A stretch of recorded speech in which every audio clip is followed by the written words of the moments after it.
Hi, this is Lee. I'm here to talk about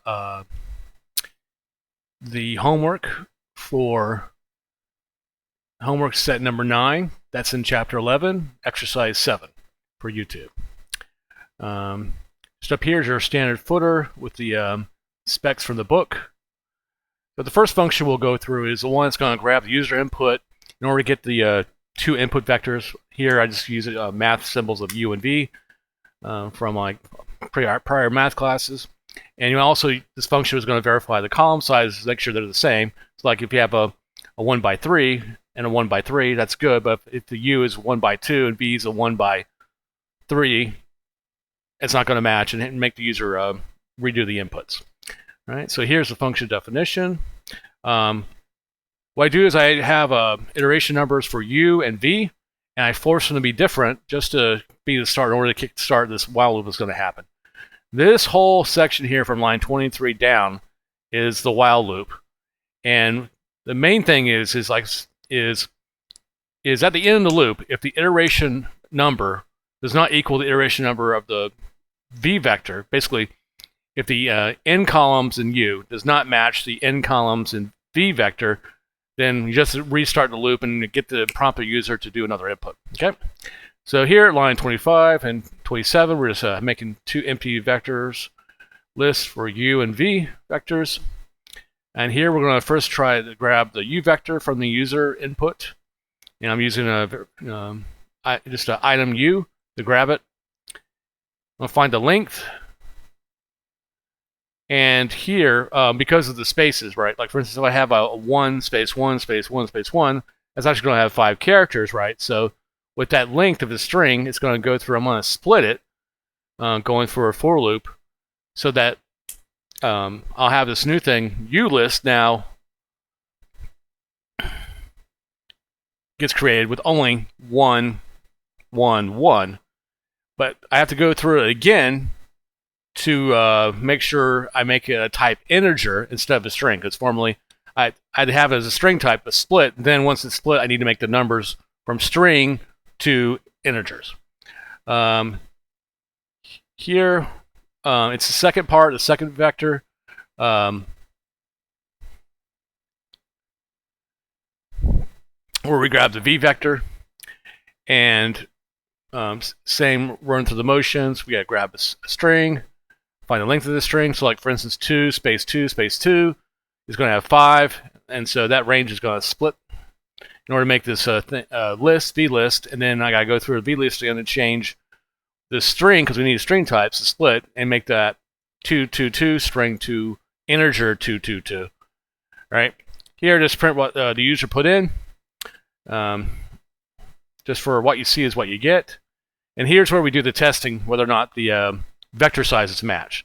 So if the iteration for unum is equal to the iteration vnum, basically its columns in the u vector v vector match, hey, that's a good input scenario, and it's prompt to the user saying to the output, hey, both the vector numbers of columns match, and with the following number. So like if it's a 1 by 3 and a 1 by 3, 3 is what's printed. Else, you have an input scenario. So like say if you have a 1, 1 for the U and a 2, 2, 2 for the V, that's going to be invalid, and this will make the user do the input, and that will cause the while loop go back to the beginning. Else, if it's good, these will be the same. The while loop will be ended because they will be the same here, so the while loop will be done, and then we just return the values of the list for the U vector and the V vector. All right. Now here I'm just doing a simple test per Bell's extra specs, and that was just to test out if we have the same size or not between a U and V vector, and we'll run through that later in the test suite. Now here is from the original exercise 7. This is the function that just actually does the dot product. And here's just going to be, it could be a 1 by 1, a 1 by 2, a 1 by 3, a 1 by 4, etc., a 1 by n. But the thing is, so the n's have to match that we verify in the prior one. All right, so here is just a dot product function, u and v for inputs. I just make it a float here. with the here I'm just doing a iteration number of the length of the v vector or the u vector. I just picked one because it's already been verified in the prior function. And here I'm just running through a for loop to get the results. That the result should simply be u0 times v0, u1 times v1, etc. Add on until you get to un times v of n, and return back the result. And it should be just one scalar number. Here is our standard paragraphs of test code from the textbook for test function and test suite. And here are the 3 lines in 137 through 139 that talks about what to test. So like 1 times 1 plus 1 times 1 should be 1 plus 1, 2, and so forth and so on. Here I add some extra ones. So just here, I want to make sure we can do like dot numbers with the function. For the sake of time, I just did the user inputs for integers. That would just have taken too long to try to add on integer or floats versus in addition just doing the simple n by n verification. And then here is where I'm testing the extra specs for Bell and here we have to do a user input case of 111 and 222 for best predictability. I'll run through the good case and I'll run one with a bad case showing you it does catch different sizes. All right, so let's go ahead and run it.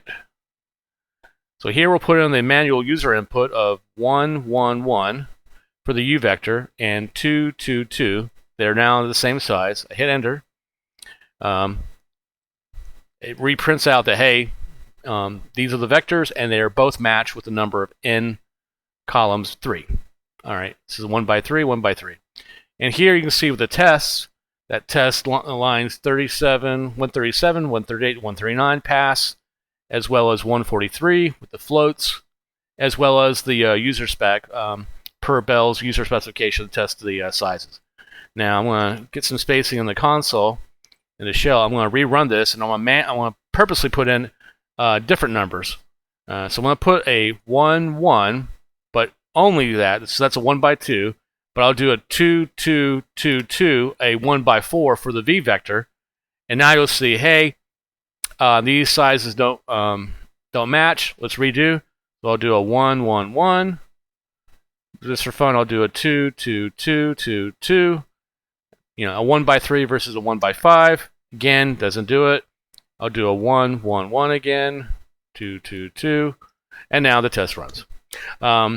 That's basically it for my rundown for the video. Hope you enjoyed this. I hope it was worthy of your time and consideration. Thank you.